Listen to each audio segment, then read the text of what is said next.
Good evening, everyone.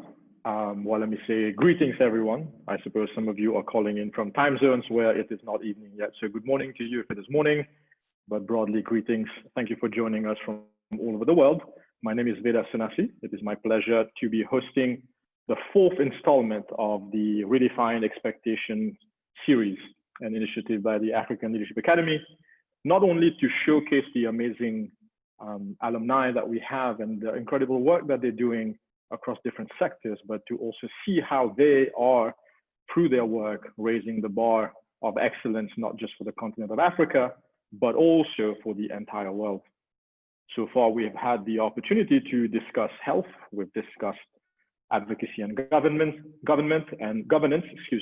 We've discussed education in the last webinar, and today we are going to discuss the creative arts industry. And the creative arts is a topic that I know, I'm just looking at the guest list right now, the audience is a topic that is very close to many of our hearts. It is clear that this continent is endowed with a lot of talent. Wherever we go on the continent, we are always able to see that this continent has a lot of really, really talented people.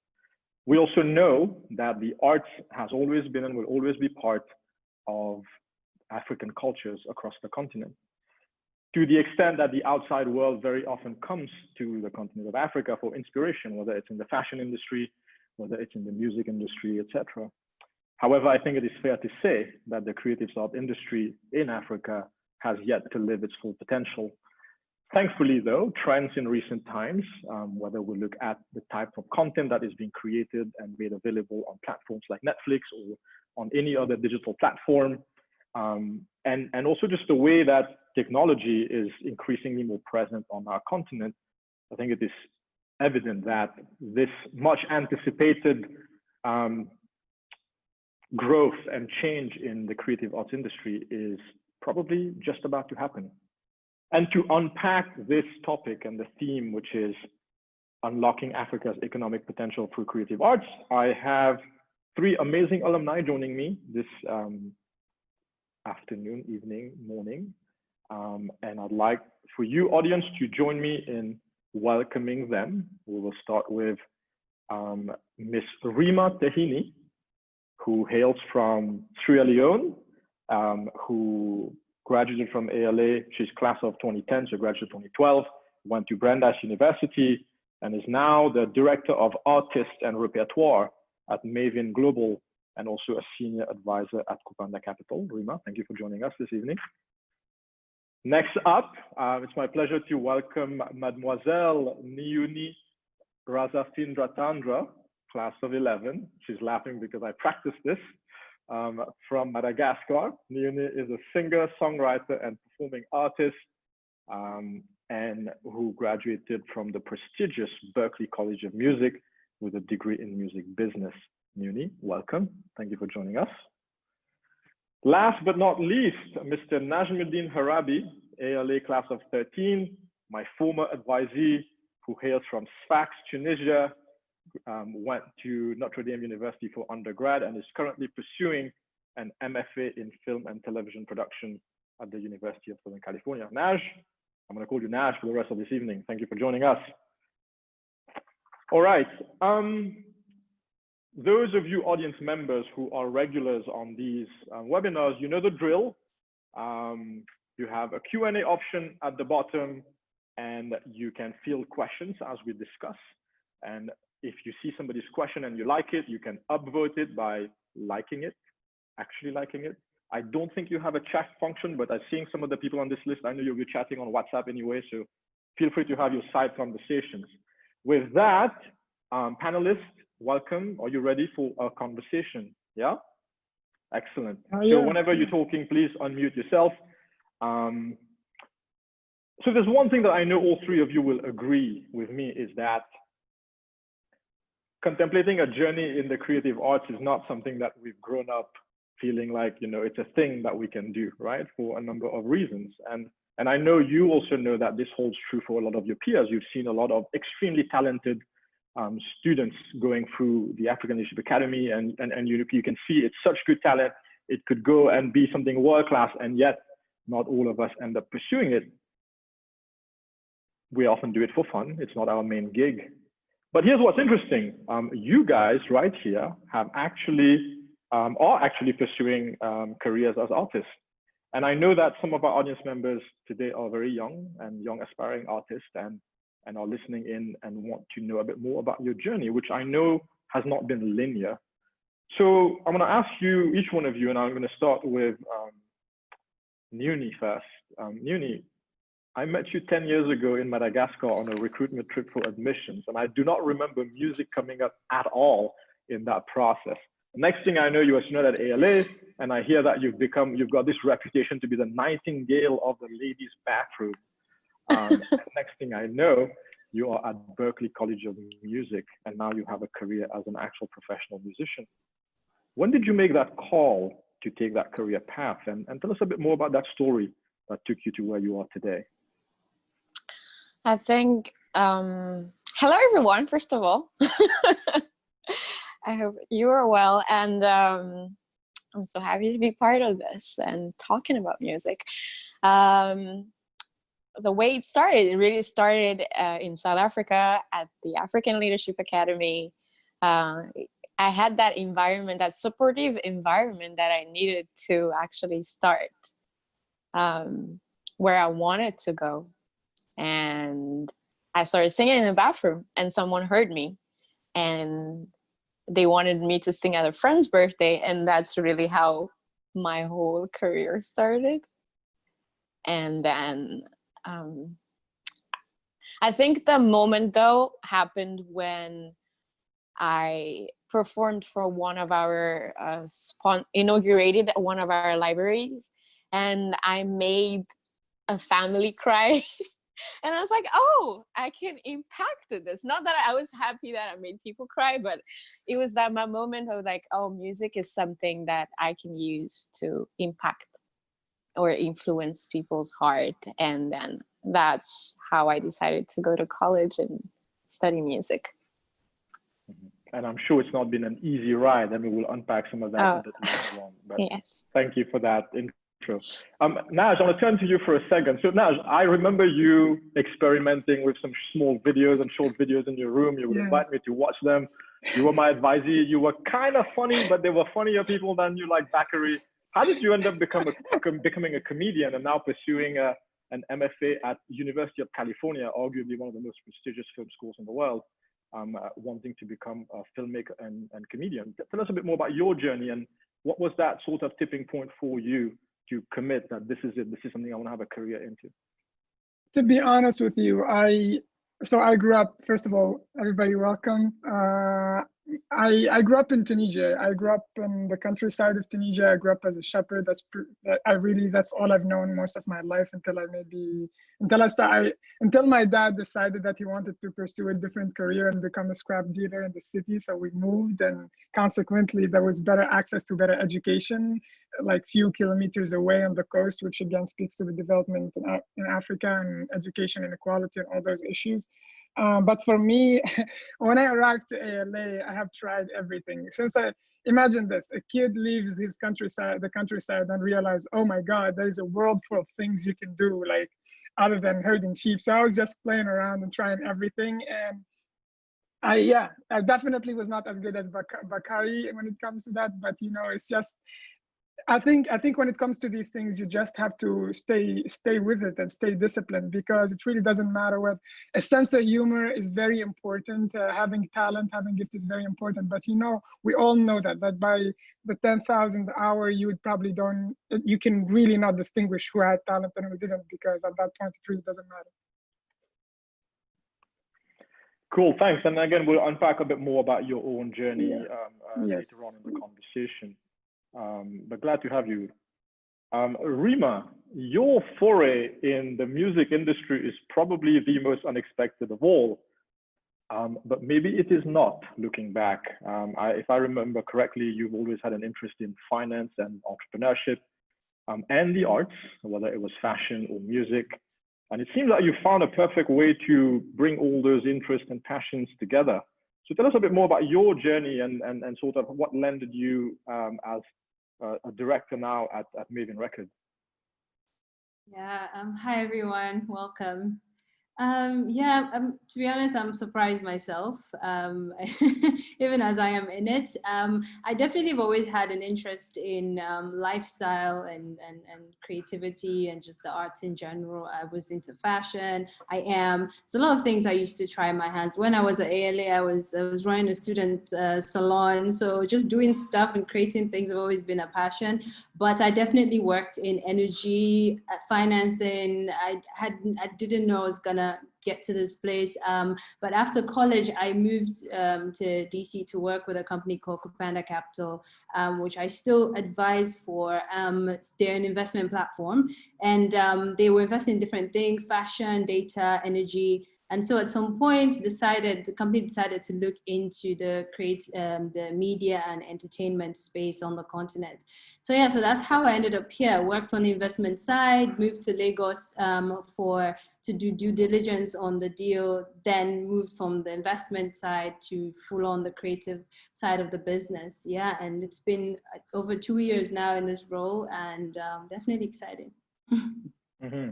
And since you mentioned the business side of this industry, I want to stick with you for a second. I was reading a report by PwC, and it says that the Nigerian entertainment industry alone is grossing revenue upwards of $8.1 billion, right? Now, while we have reason to be optimistic, I think you know very well that there are quite a few challenges that still remain in the industry, right? That I remember in the Redefine Expectations video that you were featured in, you talked about, somebody who works in the factory, right? In the engine room of a record label. So can you tell us a bit briefly what goes on in that engine room? And from that vantage point, what have you observed as some of these challenges that exist in the industry at the moment?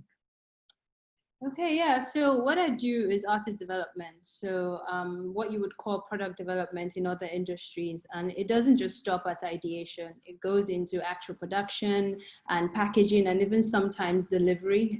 So in this case, from developing artist plans, their music, delivery to distributors, working with content creators to produce their visual, i.e. music videos that you see, photos, and other content. There's a lot of strategy and project management that goes into it. It's exciting because the industry is growing. However, like you mentioned, it's still very young. It's highly underdeveloped. We are yet to build the right kinds of platforms, laws, and infrastructure that allow us to truly build lasting economic value. If there's one thing that the COVID-19 crisis has done this year is really to further expose some of the gaps that we have compared to the rest of the world that are hindering our ability to, one, capture data for the industry, two, capture the IP value, the true IP value that industries bring in, the music industry to be specific.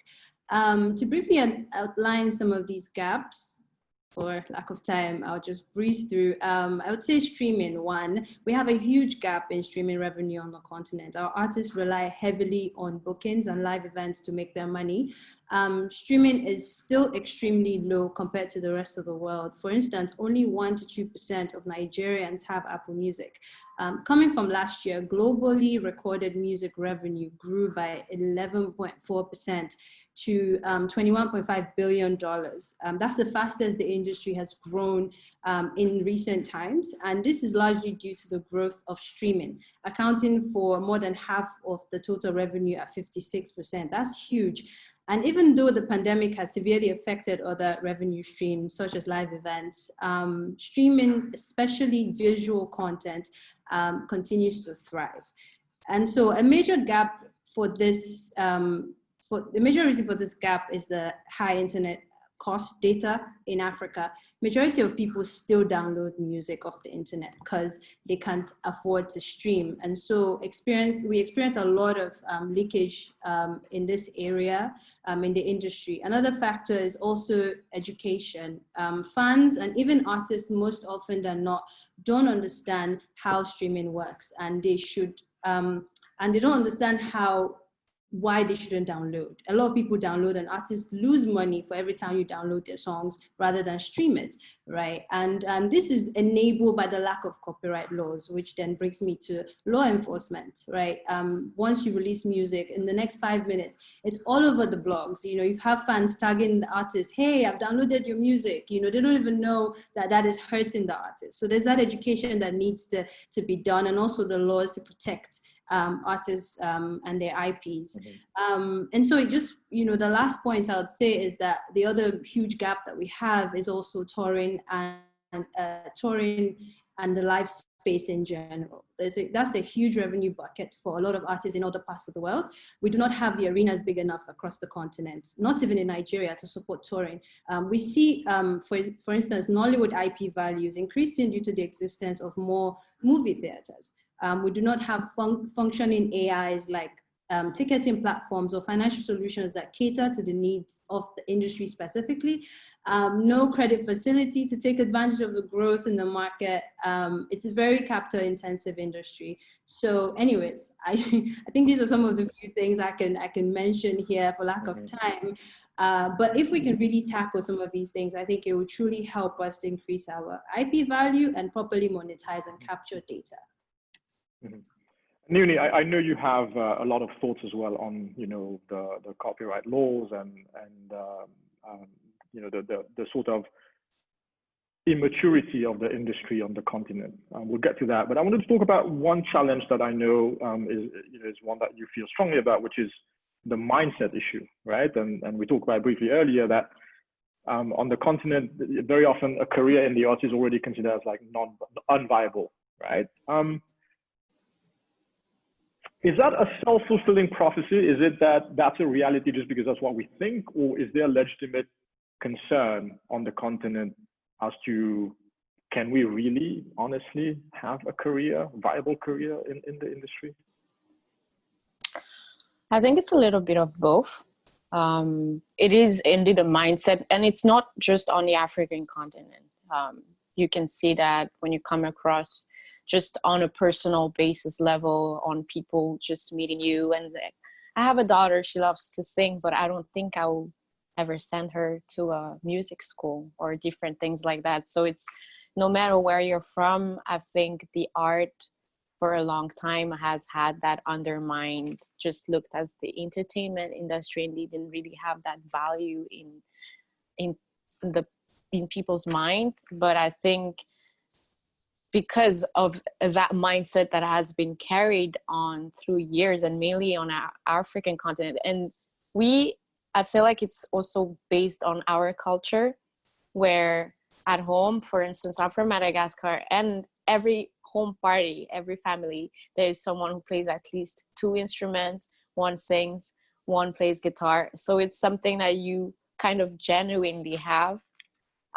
Everybody sings, so it's like, oh, you're a singer, well, we sing at home, you know. So it's something that I think what the difference has been living in the Western and also on the African continent is that here people, it's like, you're a musician, that's your job, we don't sing, we listen, you sing. For us, music is more of a community thing, it's part of our culture. So it's like, it's harder to say, I'm gonna put money into buying someone's music when you can't even buy bread for tomorrow. So there's also that economical fact of like, it's a luxury to be able to stream or have internet and be on YouTube. And so there is that piracy, toxic cycle that we have, because as Rima mentioned, people illegally download and they don't know they hurt, because it becomes such a big part of our lives on the African continent that we actually are not aware. And I feel like that's where we come in and educate people and tell people. And my parents didn't think it was that hard being a musician until I told them I have to do this and this and this and different things. And then they put themselves in my shoes, and then they understand how much it is, or the work we put in, and the different component that involves a sound that you hear on your headphones. So it starts, and then that's what I said earlier, like It starts within a household. Change doesn't have to be like the African continent is going to wake up tomorrow and we're all of a sudden going to start valuing music or musicians as a profession. It's us educating our peers and our family at home. Mm-hmm. Yeah. And I suppose through that education is how you think we can sensitize people to build that empathy for the artist and get them to understand that there's a whole process of creativity and value creation. And that artist is also a person whose life and career depends on it, ergo in their lives as well, right? Naj, I want to turn to you real quick. I will talk about the talent question, right? Not that there is a lack of talent on the continent, right? But I think the kinds of truly world-class resources and networks, the way that you have access to at USC, probably doesn't exist on the continent. I'm just wondering, is the creative arts industry similar to like our football industry, right? Like does Sadio Mane and Mohamed Salah and Naby Keita have to go to play in the Premier League? And that's the only way we can have truly world-class African talent that is not only making good money, but also thriving on a global stage, because obviously the industry on the continent is not developed enough. Maybe I'm too salty that Liverpool won last night, but there is a parallel here, and is that what we're facing at the moment? Listen, I don't think, definitely, like you said, it is talent is not the thing we lack in Africa. You know, what we lack is really infrastructure. We lack enough infrastructure to develop tradition and a cultural shift. What do I mean by that? Is you have like Leonie was just talking, like, you know, somebody who can't eat, who is not gonna, you know, get a Spotify subscription, is not gonna go rent a movie, you know. And same thing for accessibility too. There is somehow, if you're somebody poor, you'll never be able to, you know, watch these, like you asked me earlier, how did I end up being an artist? Because I really didn't think it was an option. You know, from my background, we grew up very art and for example, my grandpa played the flute. You know, like she said, we played the flute our entire life. We recited poetry all our life. We did.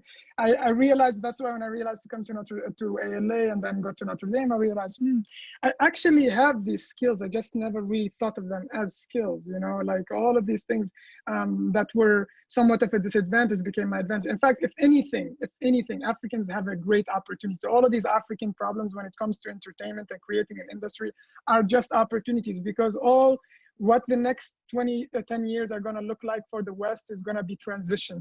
How do we problem solve? How do we turn old mechanism into a new one? How we, you know what I mean? So they're going to have all of these theaters that they don't know what to do with it when streaming prevails. And even if streaming does not prevail, we know that the numbers of theaters is going to decrease. There was just I can send you this later on, but we were talking about the Spanish flu almost 100 years ago. The Spanish flu killed more people than the World War did, you know what I mean? And that meant a lot of changes even within the entertainment industry. And that brought a big shift to Hollywood in terms of structure, in terms of teams. So it is not a lack of talents, it's a lack of infrastructure. I think the way to go about it is, sadly, I hope we don't end up having this thing of having all these talented people leaving the continent, because we still don't even know what we're good at. You know, the arts are always speaking for yourself, Najim.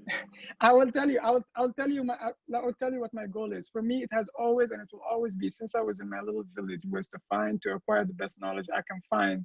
Now, USC, as I come here, I'm realizing that information, after a year of grad school, information is all there. Like, information is free, resources are free. A lot of the time, it is true that hardware, when it comes to hardware, getting those things, they're always the hardest thing to get as a starting artist in an environment that is very much like, you know, it's kind of a jungle law when it comes to an artist starting out. You know what I mean? You could barely get the things to start with. So definitely not the talent. I think it's just that developing a tradition, developing a culture where consumer will buy and creator will create, and the transaction goes in seamlessly. And it seems that, Najim, from what I'm hearing, you're saying that a part of that is acknowledging that the talent is a skill and that skill deserves monetization. Ony, we talked about education earlier, but I think a big part of the education is also teaching young artists how to think as business people. And Rima mentioned that a bit earlier as well. And we were discussing this last time when we were connecting. you mentioned a little bit about how you yourself had to learn how to kind of figure out the business side of it. So can you share a bit more with the audience in terms of how you went about that journey, and what are some basic things that people need to comprehend when it comes to figuring out how to monetize your skills as an artist? I think it's first thing that I need to mention, and everyone needs to, I think, learn, is that legal aspect, what Rima mentioned before.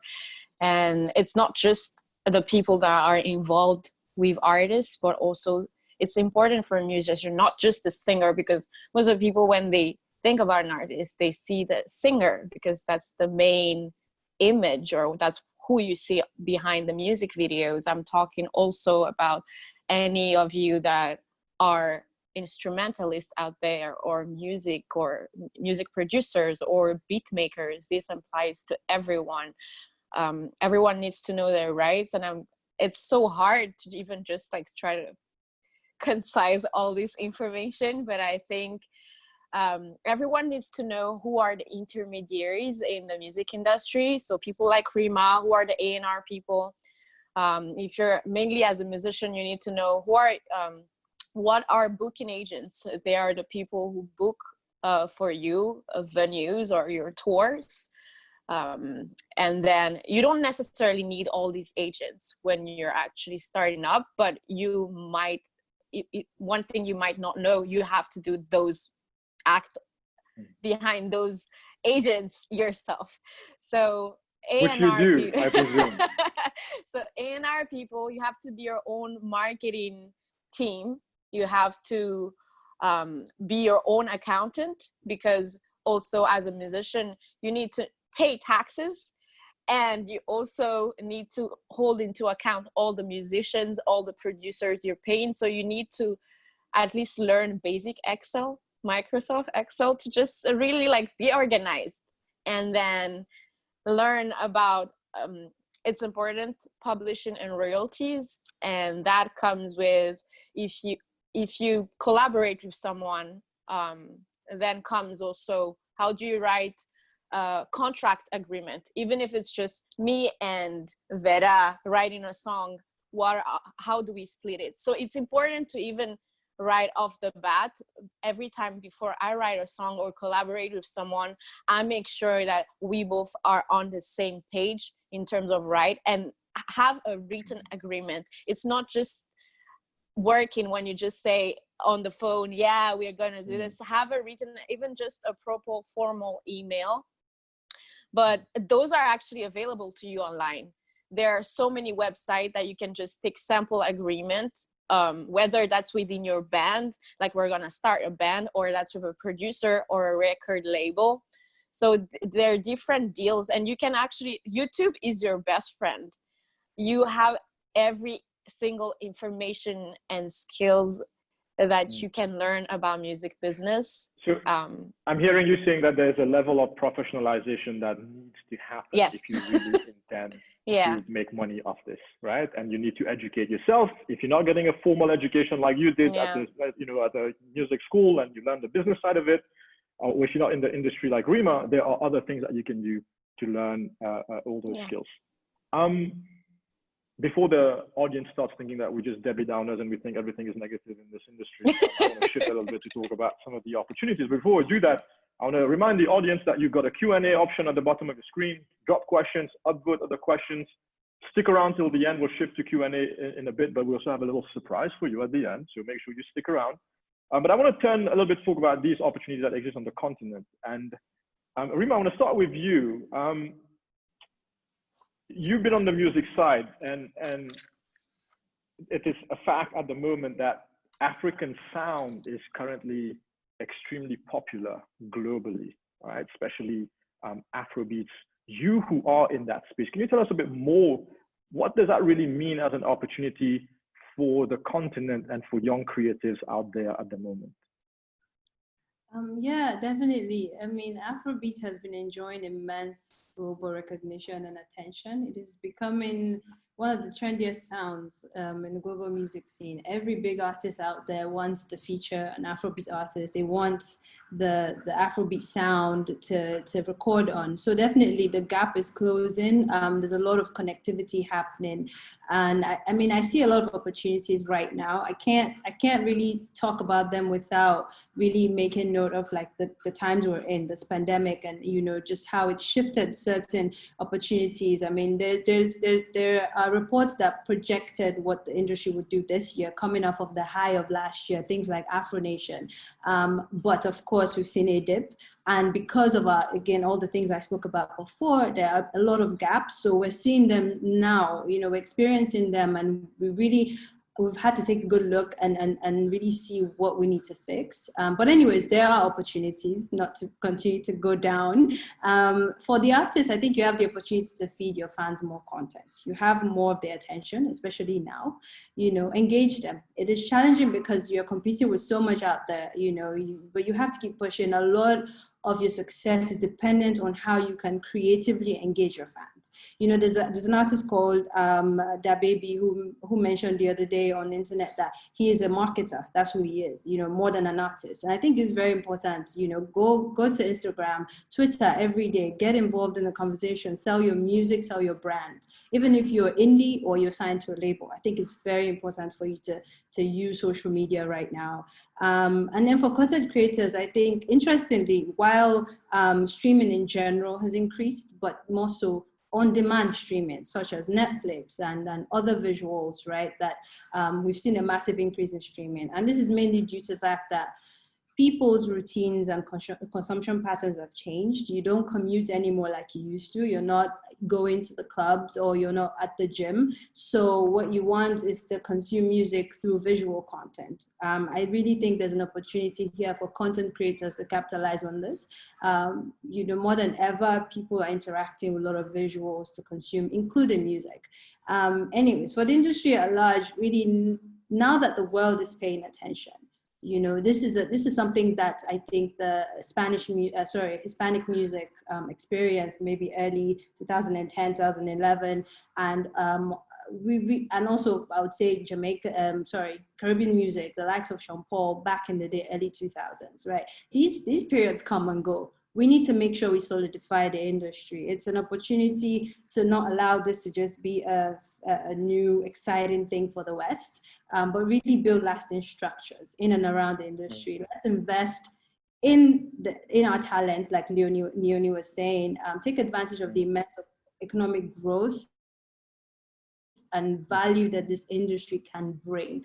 So there's a lot of build around that needs to be done to get there, but it is an opportunity. It's not so much of a disadvantage. We can start from like the smartphones. We can start from Samsung. We don't have to start from the land phone. Yeah. We are now building the industry now, and not when the big majors like the Universals and the Warners and of this world we're building, right? We are agile, we're new, so we can actually catch up now. Yeah. And Rima, you mentioned leveraging social media, these platforms, build your brand, put your content out, build your audience. And Ony, this is something that I know you've done and done quite well. Any sort of quick tips that you can share in terms of what's the science behind this? How does one go about this quickly? I think you should just be unique, find who you are. And then I think one thing when we think about marketing or how to be out there, it's kind of scary as a musician or as an artist. You don't really know where to start. My thing was that I never really wanted to brand myself as just a singer. So that's one of the reasons why I kind of involved myself with different fashion brands, with healthcare. So like now I'm also like a UNICEF representative. So I really care about education. So because a lot of people, when they think about music, they just think about making music and they don't think about what else can they be. And I think that's something that you can always leverage, because a big part of aside making music is also merch creation. And that's things you can sell.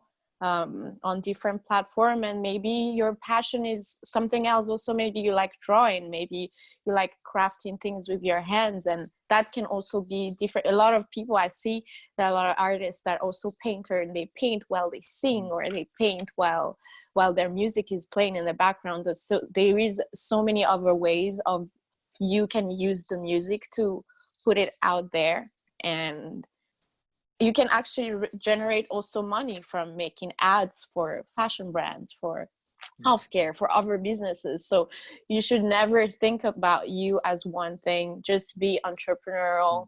Always try to find different creative way of, mainly social media, because I know a lot, mainly you guys instrumentalists, I know a lot of singers are very active, but like a lot of musicians and beat makers are not quite, like they don't feel comfortable in putting themselves out there. But it's really important, because now, mainly in the COVID area and times, streaming and everybody's on their phone right now. So you need to leverage that in trying to, and don't hesitate to promote. So because on Facebook, it's hard to just be on everyone's feed. So don't hesitate to invest in yourself and actually promote your page, whatever it is. And a lot of the biggest thing I've learned is not to try to get more followers, or fan base, because we always want more people to know us. That's the thing we lack. But instead, focus on the ones you already have. Focus on the people who are actually just liking, and let them lead the others and draw them to you. So I'm hearing you say, in addition to being an entrepreneurial leader, be an entrepreneurial artist. Words of wisdom, Ony. Now, real quick, and I know we've discussed this as well in the past, and you have a lot of thoughts around leveraging technology and AI, etc., in creating art. So tell us a bit more about how you've done that, and any sort of quick tips.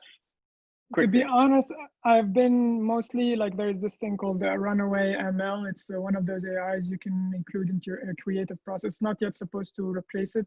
So think about it this way. AI came in a decade earlier. It's changing the industries as we know it. Remember how the internet came in and it changed everything, and nobody remembers their life before the internet.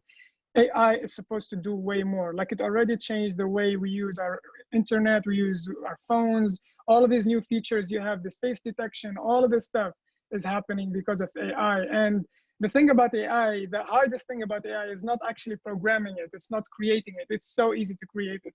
The hardest thing is training an AI over and over, that time, that energy, you know what I mean? And this is supposed to be an industry that's going to replace human beings in factories. It's going to replace human beings, and it's going to change the way we create. Like, think about editors who edit on film. If you've been editing on Adobe Premiere, now you know that the software in its structure, whether you have used, for example, if you're using Avid, which is another video editing software that you use in the industry, or Premiere, or I don't know, Final Cut Pro, you know that the structure is still the same basics in it. And that's because at a certain point in any technology, when you're innovating, there is a bar when you hit and things don't change as much. Before that, people used to edit on a big table with, with film, actual film, and, have to open the whole thing. And now with AI, the concept, the idea of how you edit, of how you think of the internet, of how you create art is going to change completely, because now you have an AI that can actually create the environment. You don't have to take your actors there. You can bring somebody from previous footage and turn them into an actual character in your film, in your project. Now, what is that going to do to music videos? What is that going to do used to film for Africans? And what does that mean? That means we're already eliminating production design as a problem, which is a big limitation and a big money consumer. You look at Starlink, they're going to release more satellites into space than there has been satellites ever been released in the history within the next 4 years.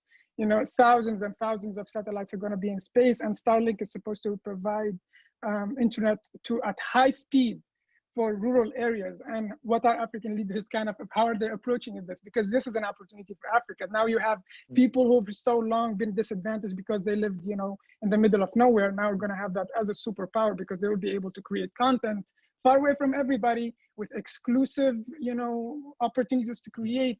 So there are so many, like and the one thing I think everybody needs to remember is that technology is not supposed to make you better. It's supposed to get out of the way. You know, that's why it doesn't really matter how good you are at any software. Software is learnable, hardware is learnable, everything is learnable. The thing is, how can you dream something in your mind and be able to see it, to bring it to life? That's really the ultimate, what an artist, from the first artist that ever existed to the last artist that ever exists, that's the main thing. And you know, if you, I think this is one of the things that Africans get caught up in, focusing on the resources we don't have, and we forgot the main thing. You know, your imagination, you can do so much with it. And sadly, it's all, I mean, fortunately, or maybe sadly, it's all you have. And yeah. Yeah. Thanks, Naz. Hopefully there will not be a last ever artist. Yeah. No, yeah, that will never. All right. I'd like to shift to some questions from the audience. I can see some themes. I've been browsing through the questions, some clear themes. So I will probably not address every single question there, but I'll try to bucket them. We'll start with the first one, which is the most popular one, which is a question from Cheryl. Nice to see you, Cheryl. Hi all. It seems that you all started a bit later in life discovering your art. How can we spark the interest for the arts more with younger children and also support African identity through the arts? It seems that the arts is definitely not a priority in education. Who wants to tackle that one? Rima, I feel like he's feeling brave, and then Najim. Oh, am I going? Okay. Can you repeat the question one more time, because I lost my train of thought as soon as Rima. How do we spark interest in the arts more with young children? Because it seems that arts is definitely not a priority in education.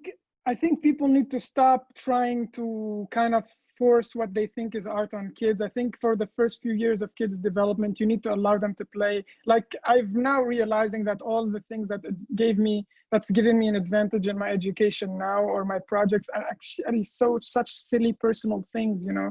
That's what, you know, artists turn trauma, turn pain, turn joy into art. Like when I was a kid, I told you, I grew up as a shepherd. There were not many toys. So one of the things I used to do, I just literally just hang on a tree the entire day and watch the shadow of it move as the sun moves throughout the day. And now when I came here and I was editing, when I was creating film, I really had a great sensitivity to light. I have a good understanding. I never knew that I had that skill, you know, and it's the same thing for a lot of, there will be arts that did not exist. Like, people are going to make films on VR. We know that. Like, there's going to be virtual reality films, you know. That, how do you prepare to that? You can't. You just want to let the kid explore these things.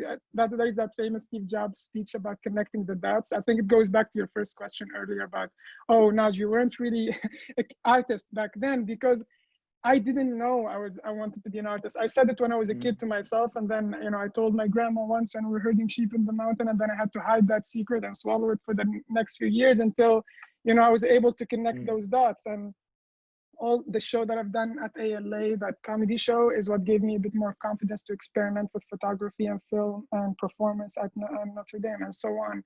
And so trying to force kids to find the art is literally the biggest mistake you can do, because the art's supposed to. So you say let them naturally be in a creative provide resources, environment. Provide infrastructure, provide you do the basics. The thing is, and a lot of the time I think we fail to meet the basics, and we run away looking for all the things, everything you can do except providing the basics at the best quality for everybody. And that's something we've not been able to do, you know. Thanks, Naj. Rima, you wanted to add to that? Yeah, I think parental support is definitely helpful. I think he adds to what he was saying, but definitely we need to support children that are interested in the arts. Don't try to make them into doctors or lawyers, or, you know, let them get the education in that, because it's so complicated. It's not just like Ony was saying, you know, take a mic and sing, or take a bit. You need to understand so many other things so you can create a career path for yourself once you're in it. And of course, let other people now be an example to you know, kids, because a lot of kids can't even imagine a career in the arts because they don't think it's frowned upon. It's for dropouts. It's for people who don't have anything better to do, or people who didn't excel in school, especially in this part of the world. So it's really important to I mean, yeah, if it's the money, artists make money. So, so for your kids. I think role models, if I may add to that, I think having more, people to look at, people like Ony, people like Rima, seeing an example like this, seeing that this could happen for somebody, it's not, Trevor Noah makes more than any doctor or lawyer you can think of. So that's also another thing African parents maybe could learn from, Yes. Thanks for that, Naj and Rima. Ony, the next question is to you specifically. I'm going to bucket two questions. One is somebody wants to know a little bit about the kind of music you produce. So quickly tell us what kind of music do you produce? And then the next question is, how did you convince your parents to let you go and study music as a major? Quickly. My kind of music, actually, everybody asks me that all the time. I just tell them that they should just listen and give me feedback on it, because I never thought of myself as being in a box.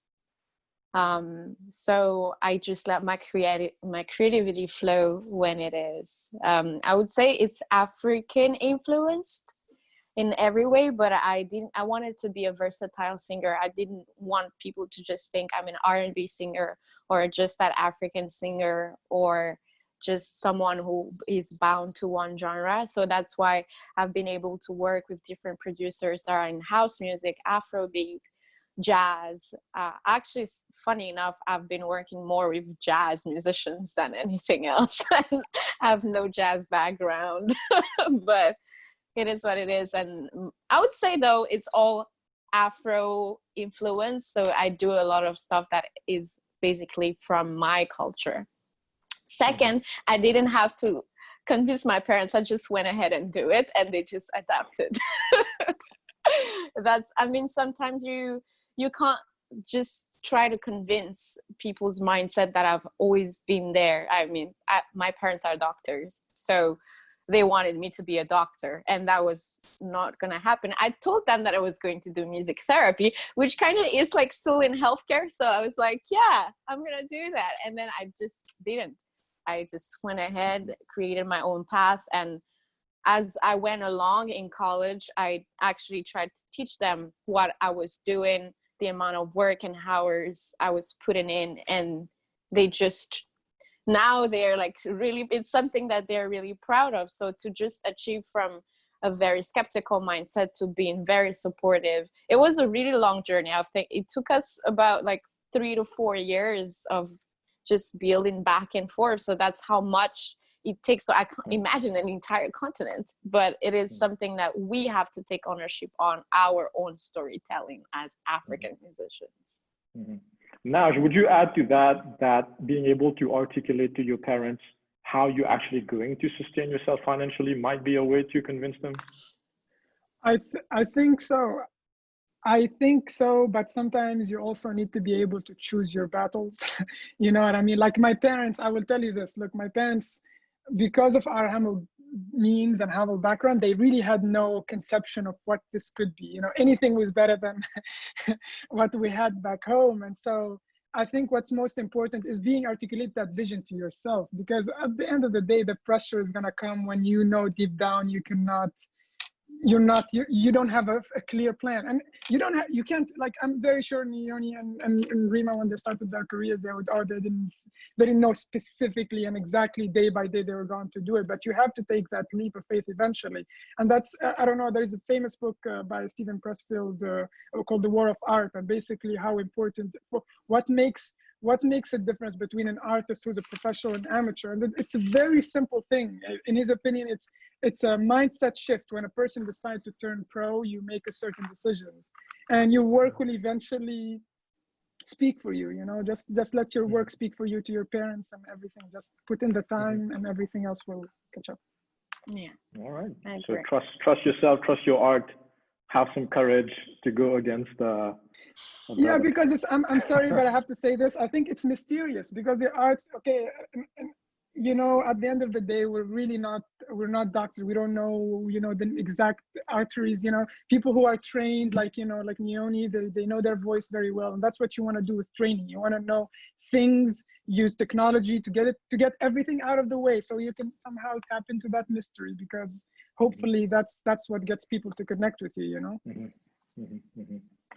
Excellent. So I'm going to put the next two popular questions together because I think they are probably related. Florent asks, I see that Africans have so many talents, but they don't have an opportunity to grow up. I think what he means here is to grow their talents, right? What can be a solution? And Mr. Gavin Peter offers an interesting solution. He says, how can we create a green room of young artists, a place where they can share learnings, experiences, lobby for legal protection, share good promoters? It goes back to the point that you were making earlier, Najim, around having role models. So how do you create a little bit of a network, a green room of sort for young artists, which hopefully answers Florent's question around how do you create these opportunities for them to grow? Any comments on that, any of you guys? I think, how do you create? I think that's also the thing. We don't see ourselves as that we already have those opportunities. We feel so limited, but we can do a lot with the little things we have. And that's one thing I realized when I went back home last year and I decided to just produce a full production home and did everything from my music video, my entire album, worked with just locals, because I went from that mentality of having been gone to college and having all this technology and to a country where I was skeptical myself, like would I be able to make a world class kind of production or something that is good from the heart? And that was my biggest mistake, not to work with the locals, because we do have the technology. It's not that we lack them, it's learning the skills of how, as Najin said, how to use them properly so that we can maximize on the tools we already have. I feel like what we always complain about is like not having enough and not using enough of the smallest things we have. And I've seen people make, like my first music video on this album, it really went from a room and a background, a backdrop.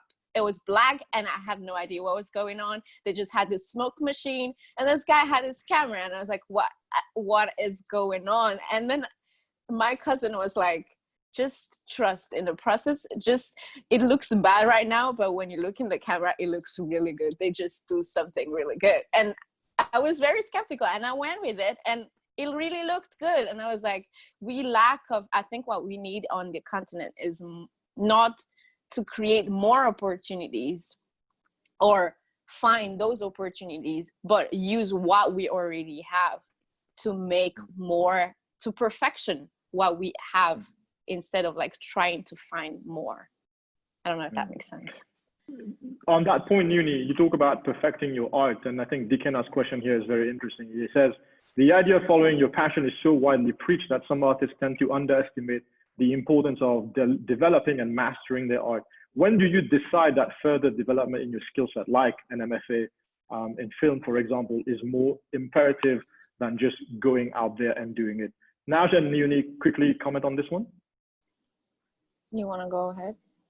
Yeah, so I think training is important. I think you just got to look at yourself and be clear where you want to end up, right? The reason why I didn't want to become a comedian right out of ALA is because I needed a lot of training. I need a lot of training in performance. I needed to understand.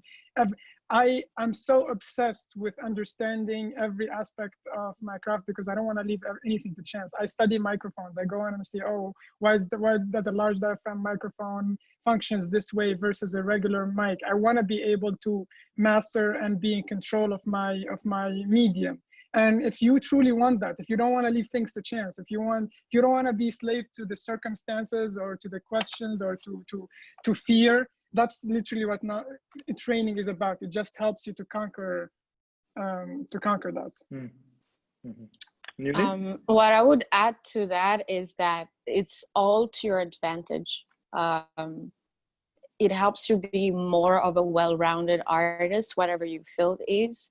But being able to just learn skills, and these skills, you don't have to go to school for them. I learned music engineering through YouTube. I learned how to record myself through the help of my friends, and then how also knowledge through college, but my focus was in music business. So different things that was out of grasp, but leading a band is something that you always have to, I don't know. It's like as a human being, you want to be a better version of yourself every day. So it's really important to you don't want to be stagnate in a one place. You want to always push your limits and your craft. You want the best version, and skills can offer you that. You can play different songs over 4 chords, but if you know theory, you can use modes, you can use modulation, and that gives emotion, different things, and that also applies to just singing or film scoring or different things, and that allows you to get into different aspects of the music industry and different other industry that you can be part of. So it's all good for you. If I may add to that, Naj, I want to take a few more. Go questions, Naj. So I'm gonna just power through that. Rima, there's a question that I want to start with you first. What advice would you give your younger self before you ventured into this field? It's a very popular question. So it's crazy because I didn't know I was going to venture into this. It's funny because I can connect some dots. I'm still yet to connect all of it. But I would say the ability to be open-minded and be flexible with your plans and where your path leads you. If you are so hell-bent on, I'm gonna go to college, study this, and I'm gonna find a job in this thing that I've studied, it will limit you a lot, because what you need to understand is what you need from education is applicable skills. The little details of the math formula and this, that, and the economics formula, all of these things are great knowledge, they're great, but then when you come out, I would advise my younger self, which I guess something I ended up doing anyways, is to be flexible, be very flexible with where you go. And because first when I was thrown into this role, I say thrown because it was surprising to me. I thought about it as music, as a very specific industry, as too specific, what am I going to do here? And then I discovered this big world of so many things, so many things to do, so many things to apply the skills I learned from different subject matters I've studied into it, right? So that would be number one thing. Ony, Naj, by show of thumbs up or down, do you agree with Rima that you got to be flexible? Yeah, excellent. All right, we parked that question.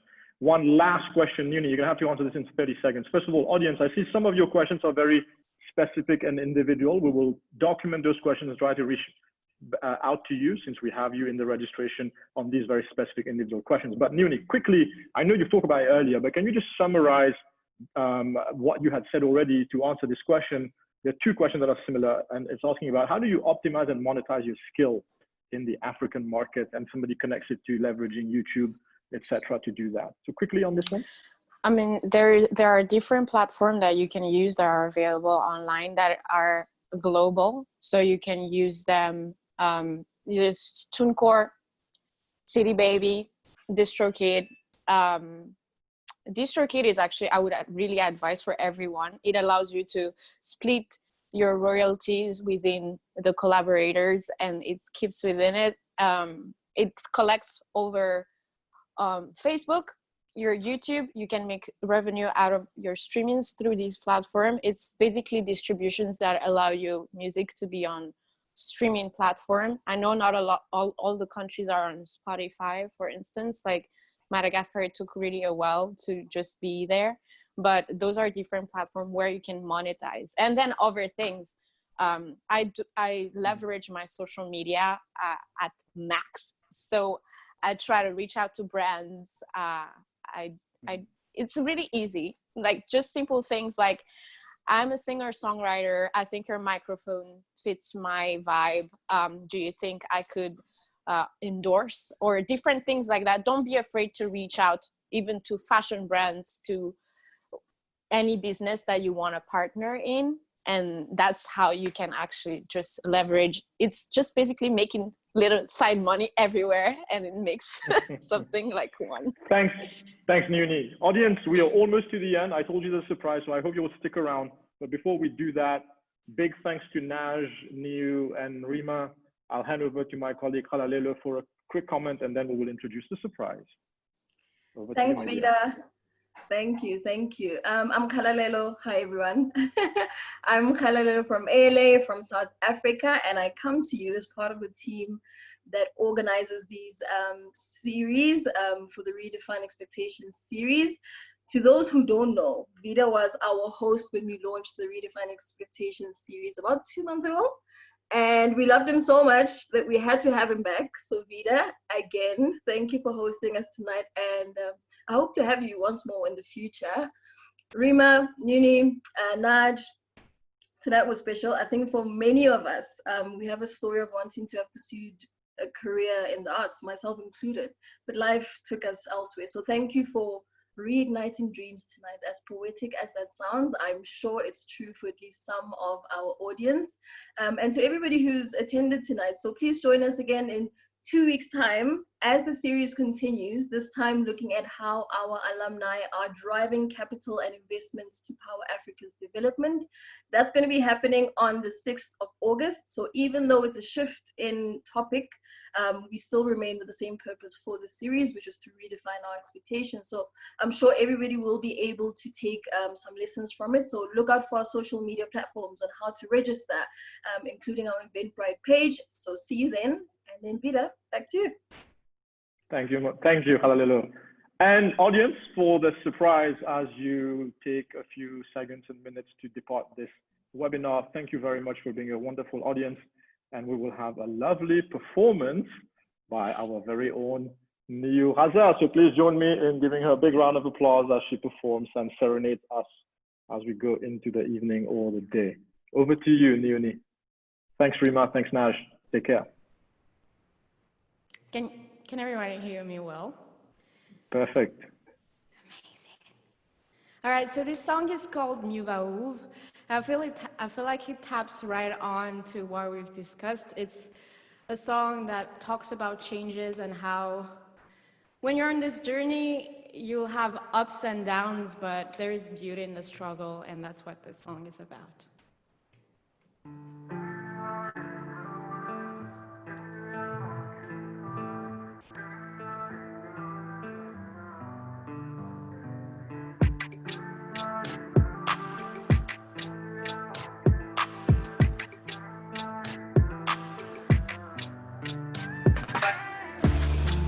Bandeni futona, maminjani tungu chani, perana samia fasa luna kumiuva, inimita difona, davaja tiana, na hisikia ulumbeluna, bizanuni ni fiana. Mama, matukisa no sanatisa, that's a no. Dada. Matukisa no sanatisa, that's a no. Famisitika nini rato kunade dry beazani saka no anuloku fami uva nifenda kumana mas fami uva bamarine fami uva nifenda kumana mas fami uva bamarine. Sometimes I forget you, not to get lost when I go too far. Sometimes I get scared, you. But I've got God when life gets hard. But you know I've got dreams, you. I gotta stay strong and play my cards and try until I make it. You gotta have faith in it, you know, Mama. Matukisa no sanatisa, that's a no. Matukisa no sanatisa, that's a no. Famisitika nini rato kunade dry beazani saka no anuloku.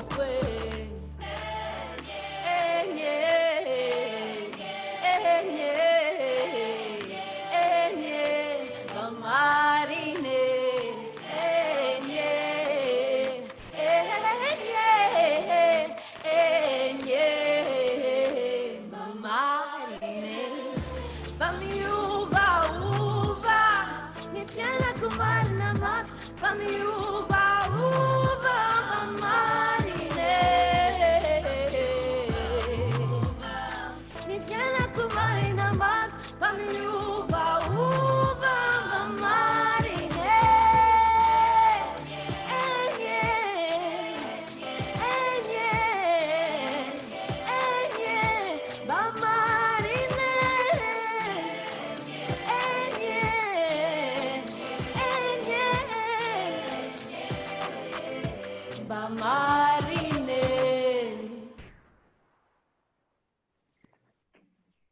Merci, Niuni. Thank you, Asante.